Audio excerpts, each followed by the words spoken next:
Muy buenos días, amigos y amigas, ¿qué tal? ¿Cómo estáis? Espero que muy bien. Hace un par de días me llamó mi primo, que estaba viendo la serie Sobrenatural, una serie que a mí me gusta mucho, y le habían surgido unas dudas respecto a la marca de Caín. Como le había interesado el asunto, pues había estado buscando información por internet y en la Wikipedia leyó que la marca de Caín había consistido en ennegrecer la piel y que por ello las personas de tez negra eran los descendientes de Caín. Lógicamente esto le pareció una soberana gilipollez y quiso consultarlo conmigo. Y lo es una soberana gilipollez, pero esa gilipollez fue fruto de una exégesis de corte colonialista para justificar el comercio de esclavos africanos y la discriminación contra las personas de tez oscura. Seguramente diría, no os preocupéis de que les tratemos como animales, porque total son los descendientes de Caín, llevan su marca.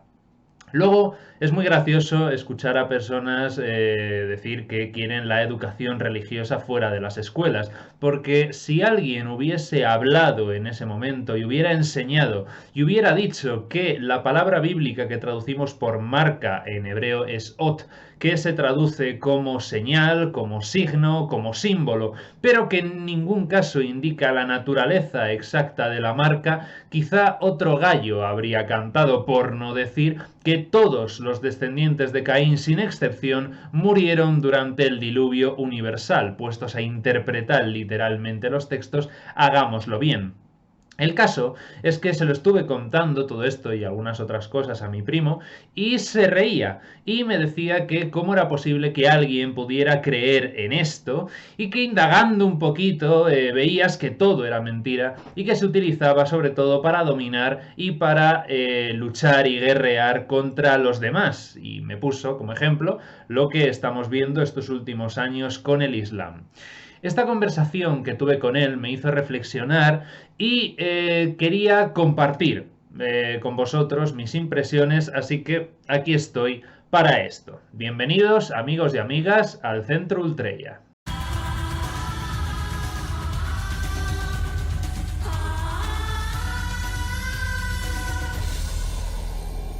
Nuestro pasmoso desconocimiento de la religión nos hace simplificar enormemente cada tradición religiosa, muchas veces hasta el ridículo. Por ejemplo, en el caso del Islam, que comentaba mi primo, la célebre yihad, de la que todos nos enteramos que existía tras los atentados del 11 de septiembre de 2001, pues la yihad, que es un concepto clave del Islam, nació y aún se experimenta como una lucha personal, como el combate contra el yo mismo. De hecho, yihad en árabe significa esfuerzo, un esfuerzo personal que debe realizar cada individuo en su camino a Dios. En el Corán, la palabra yihad nunca se utiliza con el significado de lucha, ya que para ello existe la palabra qital. Y es que la yihad, la lucha personal, no se entendió en clave belicista hasta los tiempos de las cruzadas y luego, más tarde, cuando las potencias occidentales se repartieron el mundo árabe. Todos los movimientos fundamentalistas, se den en el judaísmo, en el cristianismo, en el islam o en cualquier otra tradición religiosa, surgen y están arraigados en un miedo profundo. La palabra fundamentalismo no aparece hasta principios del siglo XX y lo hace vinculada a un movimiento cristiano, el primer movimiento fundamentalista moderno que vino de parte de una rama conservadora protestante estadounidense de los años 20 del siglo pasado, que era una variante religiosa del malestar generalizado que siguió a la Primera Guerra Mundial y que les hizo tergiversar la tradición que trataban de defender. Así surgió, por ejemplo, entre otras cosas, el creacionismo. Estos protestantes estaban dispuestos a la lucha, es cierto, pero el conflicto se podía haber quedado en sus mentes agitadas si los protestantes más liberales no hubieran escogido ese momento para lanzar una ofensiva contra ellos. Los liberales estaban horrorizados de las fantasías apocalípticas de los conservadores, pero en lugar de criticarlos sobre bases bíblicas o doctrinales, les propinaron de manera bastante injustificable un golpe bajo. Su ataque, en realidad, reflejaba la ansiedad extrema del periodo de posguerra y en ese momento de trauma nacional era lo más adecuado para provocar indignación, furia y la determinación de responder. El fundamentalismo, venga de donde venga, comienza casi siempre como un movimiento defensivo, habitualmente como respuesta a una campaña de correligionarios o de compatriotas que se percibe como hostil o invasora. El fundamentalismo surge como respuesta, en último término, a la modernidad. En todos los lugares donde se ha establecido un gobierno laicista que ha intentado arrinconar a la religión a la esfera de lo privado, siempre han surgido respuestas fundamentalistas que han intentado devolver la fe al centro del escenario.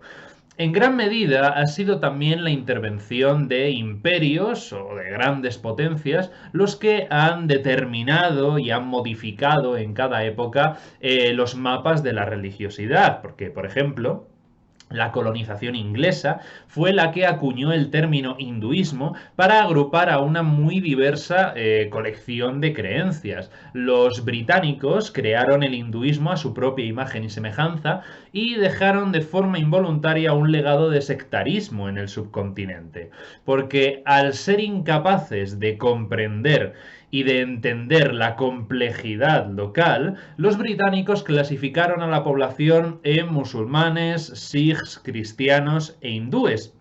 Pero nunca existió y en gran medida no existe una religión organizada al sentido occidental como es el hinduismo. No existe algo llamado hinduismo, tal y como lo entendemos nosotros desde Occidente. Y sin embargo, cuando ese nuevo hinduismo, diseñado por los británicos, se identificó con la nación india, los musulmanes y los sikhs se vieron acosados y perseguidos y por lo tanto se radicalizaron a su vez. A menudo, este tipo de eventos históricos se emplea para defender la tesis de que la religión ha hecho más por separarnos que por unirnos, pero esto es inexacto. No se trata de la religión, es más de la naturaleza humana. O sea, somos una especie fundamentalmente violenta. Queremos tener razón en lugar de ser compasivos y que nuestra religión sea no solamente la mejor, sino además la única verdadera, lo que implica que todas las demás son falsas. Y en ese discurso a menudo se olvida que cuando se habla de Dios, de Brahman, del Dao, en realidad estamos hablando de lo trascendente y en eso nadie tiene la última palabra porque nadie sabe qué es o qué no es. Además, todas las religiones, sin excepción, nos dicen que la espiritualidad no es un fin en sí mismo, no tiene ningún valor a menos que se exprese en la compasión, que es la regla de oro. Y eso siempre va a requerir de un compromiso político y público. Por eso la fe nunca fue un asunto privado. De hecho, la palabra fe, que viene de fides, originalmente en nuestra concepción occidental cristiana, el término de la fe en la literatura neotestamentaria es en el griego original pistis. Pistis significa eso, compromiso. No es o ni siquiera interiorizar, sino aceptar de forma teórica unos planteamientos metafísicos y creer de forma pusilánime en ellos sin ningún tipo de racionamiento crítico ni nada. O sea, eso no es la fe. La fe es esto, es la idea de trasladar a partir de un mensaje simbólico una serie de enseñanzas que deriven y desemboquen en la compasión a los demás. El mito siempre es una llamada a la acción. No es creer en Dios desde el sofá de tu casa y decir, bueno, pues sí, pues mira, pues creo en un señor subido en las nubes con barba. No es una cosa de, bueno, otra cosa que se dice mucho, ¿no? Dice, bueno, eso ya te lo crees o no te lo crees. ¿Cómo que te lo crees o no te lo crees, no? Como diciendo, bueno, a ver, si eres tan tonto como para creerte que el mar se dividió por la mitad y atravesaron, pues mira, pues eso ya es una cosa tuya. No, o sea, la cosa no va de eso. Por eso os decía al principio que hemos simplificado tantísimo la religión y los mitos que resulta insultante para cualquier persona. Y todos los personajes relevantes de las tradiciones religiosas, Confucio, Buda, los profetas de Israel, Jesús, Muhammad, todos ellos insistían constantemente en esto. El mito no sirve de nada si no tiene una aplicación práctica. Y si no le encuentras una aplicación práctica, lo desechas respetuosamente. Pero no pasa nada. ¿Qué es esto de no? Es que, mire usted, yo tengo que confiar y creerme ciegamente y literalmente en los relatos que pone aquí.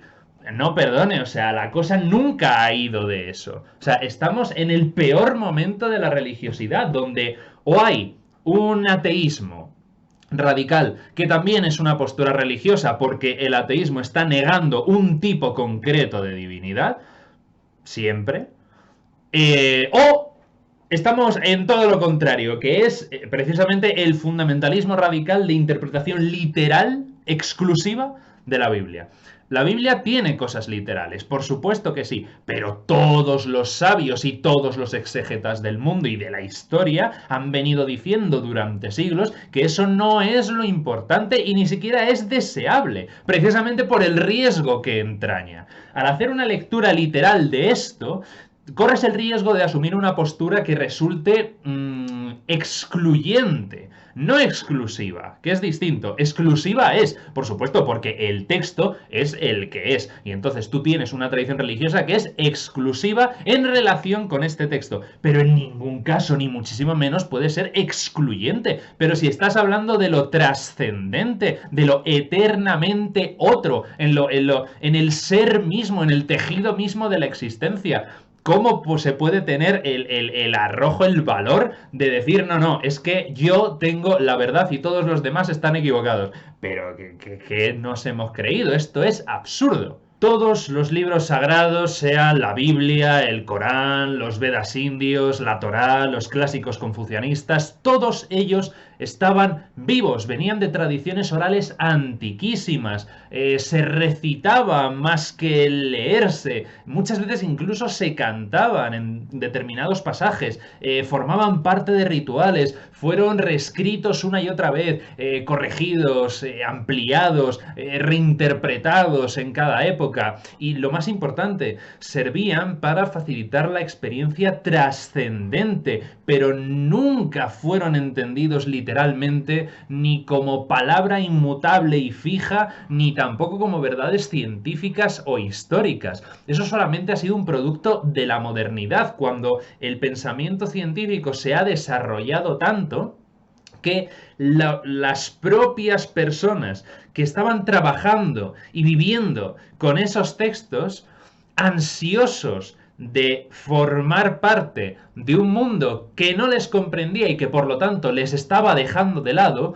intentan acoplarse a esa forma de vida, a ese tipo de experiencia, y precisamente por tener esa avidez de verdades científicas, metieron lo trascendente y todos los mitos vinculados con lo trascendente en cualquier tradición religiosa, los metieron dentro del discurso científico, que le era completamente ajeno. Pero vamos a ver, ¿de cuándo a esta parte del ser humano ha sido exclusivamente científico? ¿Dónde ha quedado la poesía? ¿Dónde ha quedado el arte, las metáforas, el pensamiento y el discurso simbólico, poético, metafórico? Son dos formas distintas de relacionarse y de entender el mundo, pero esto lo tenían clarísimo todos los sabios, todos los exégetas de todas las épocas. Pero demonios, si ya los mismos griegos decían, por una parte está el logos y por otra parte está el mitos, y no es recomendable mezclarlo porque están hablando de cosas distintas, en lenguajes distintos,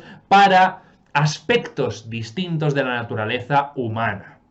Entonces, el problema del fundamentalismo viene de esa aplicación directa de la literalidad de unos textos que nunca fueron interpretados literalmente. ¡Nunca! Y eso hay que tenerlo en cuenta y hay que considerarlo. Porque los primeros librepensadores y ateos no fueron ni muchísimo menos los filósofos de la Ilustración, sino los judíos españoles obligados a convertirse al cristianismo por la Inquisición.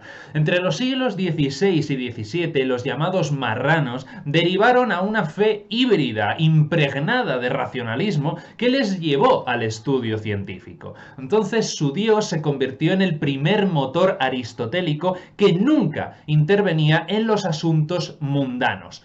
Ojo, podemos decir, claro, pero es que las religiones son un producto del ser humano, ¿no? Entonces, ¿por qué creer en esos dioses? Pues el arte también es un producto humano, también es una creación humana, la poesía también lo es, y la religión es una forma de arte. Se expresa muchísimo mejor y siempre se ha expresado así en términos de arte, de poesía, de danza, de música, y lo hace mucho peor cuando intenta convertirse en algo científico o racional. El problema surge cuando las religiones organizadas se convierten en ídolos y se creen que están por encima de la realidad sagrada que intentan promover. Por lo tanto, entran en una contradicción de los términos. Y actualmente, por desgracia, hay muchísimos creyentes y también no creyentes que leen los textos sagrados de forma obstinadamente literal y muy apartada y muy alejada del enfoque místico, inventivo, imaginativo, poético que tenía la espiritualidad premoderna. Porque los autores de estos textos no ocultaban las contradicciones inherentes en ellos. Pero vamos a ver, es que cualquiera que lea la Biblia ve que está plagada de contradicciones. Y muchas veces te dicen, bueno, pero es que claro, esto si se contradice uno a la otra, esto no tiene ningún sentido. Pero si ahí está la gracia, eso es lo bueno, que tenga todas esas contradicciones, porque a los antiguos autores no les importaba lo más mínimo que hubiera contradicciones. Pero sí, claro que agregaban creencias distintas y claro que aparece el culto de monolatría a Yahvé y aparece el culto al monoteísmo y claro que hay politeísmo y claro que hay enoteísmo, pero si la religión está viva, si la religión se va desarrollando junto con el ser humano, ¿pero qué? ¿Pero cómo no podemos entender eso? O sea, antes del monoteísmo existía la monolatría, que era adorar al dios local, pero sin pretender que fuera el único. ¿Por qué? Porque ahí entonces se corre el riesgo otra vez de ser excluyente. Y cuando eres excluyente, los demás seres humanos que no forman parte de tus creencias y no entran en tu redil, se convierte en un problema. Por eso, ¿qué ocurre? Que el monoteísmo a día de hoy, por suerte, cuenta con muchísimos movimientos aperturistas donde se entiende el ser, la realidad del ser, de lo eternamente trascendente, que puede abarcar absolutamente todas las fes y todas las creencias, y hay un monoteísmo que resulta tan estricto, lo diré, tan científico, centrado en unos paradigmas tan concretos, que cuanto más concreto lo haces, menos tradiciones puedes aceptar ahí.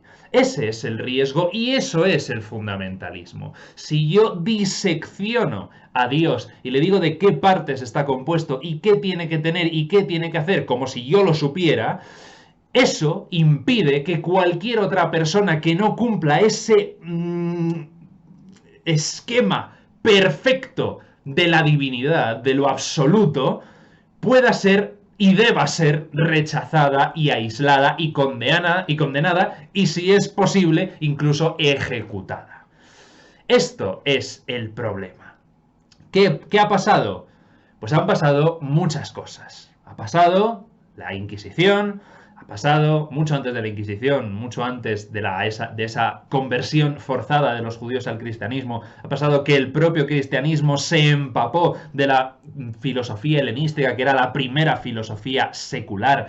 Y ha pasado que la humanidad no ha sabido mantener las dos esferas separadas y al mismo tiempo interconectadas. O sea, no estamos haciendo aquí una apología de, no, o religión o ciencia. Pero vamos a ver, ¿acaso nosotros decimos, no, yo es que, imaginémonos, por ejemplo, que yo soy biólogo, ¿vale? Yo soy un biólogo y entonces toda mi vida se fundamenta en la biología y no hago absolutamente nada más. No voy a museos, no voy al cine, no voy a ver una exposición de fotografía, no leo poesía, no me gusta bailar. ¿Por qué? Porque soy científico.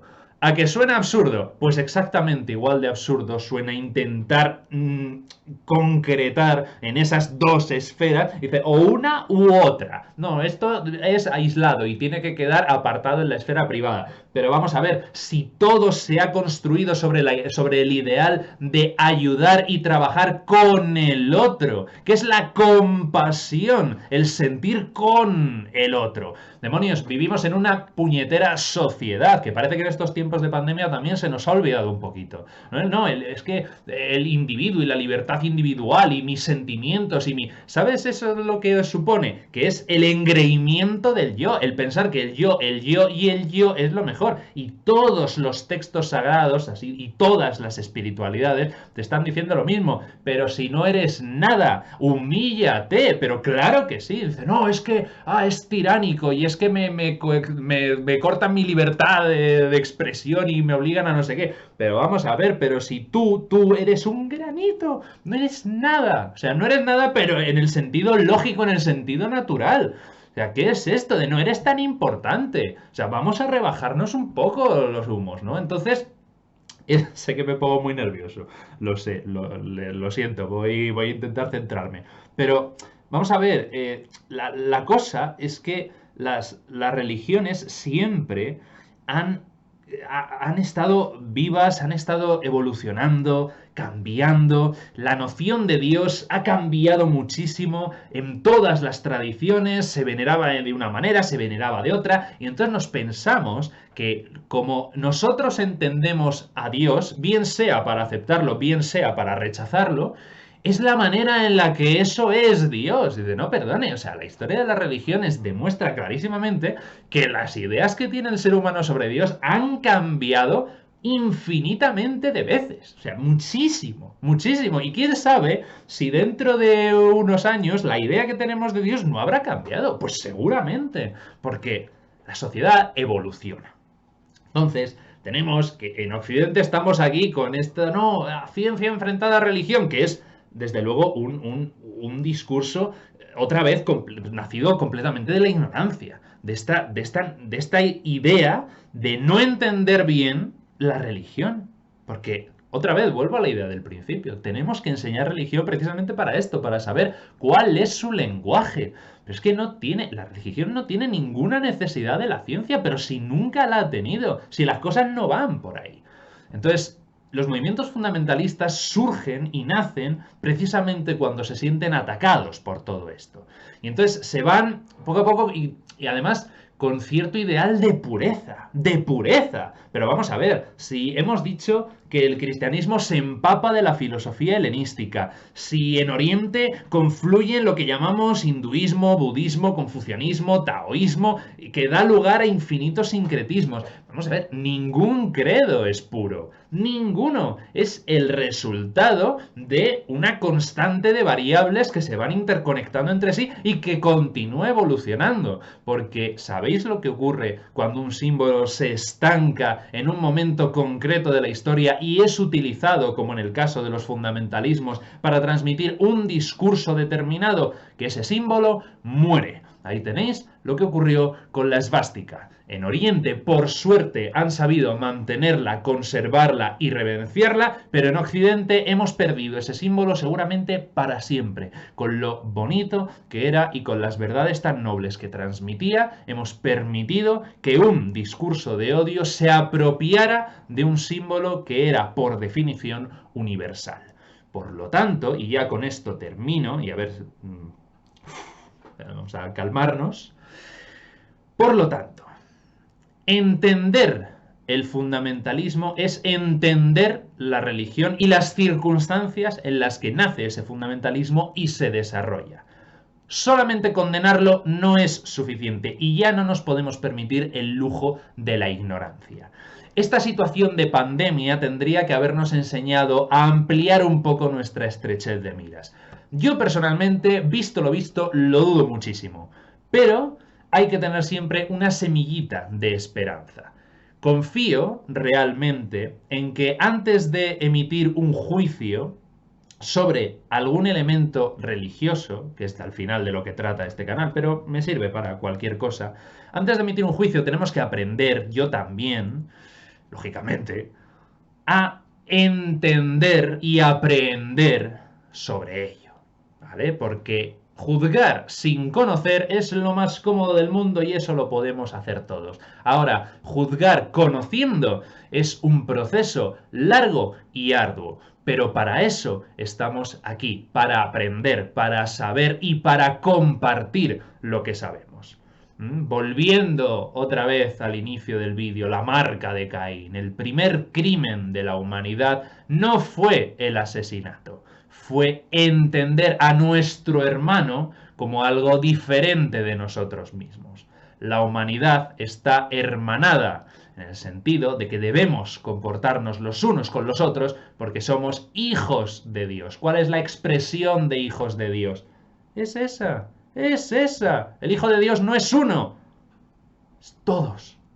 Todos. La humanidad. La palabra se hace carne. La palabra se hace hombre. Y el hombre es el hombre. El arquetipo del ser humano. Ser el Cristo es precisamente eso. Entender que la divinidad reside en la humanidad, en toda la humanidad. Y el pensamiento simbólico y el mensaje simbólico tiene mucho que decir y mucho que aportar. Pero ¿qué pasa? Que lo estamos ignorando, que lo estamos despreciando y que estamos solamente en el discurso científico. ¿Y sabéis a dónde llevó el discurso científico exclusivo? A la Primera y a las Segundas Guerras Mundiales. Nosotros veremos a dónde vamos, qué hacemos, y cómo resolvemos lo que tenemos aquí montado. En fin, con esto termino. Siento haberme puesto un poquito nervioso, la verdad, no me... Tampoco me agrada demasiado, pero es que me da pena. O sea, me da pena, me pongo nervioso porque me da pena. Porque con todo lo que tiene que ofrecer, que quede limitado a un rechazo absoluto de una idea concreta o a una exaltación literal de esa idea concreta, me pone de los nervios. En fin, ya está, me callo. Muchísimas gracias y enhorabuena si habéis aguantado hasta aquí. Espero que, en fin, que hayáis, no sé, aprendido algo o que os haya hecho, no sé, reflexionar un poquito, no lo sé.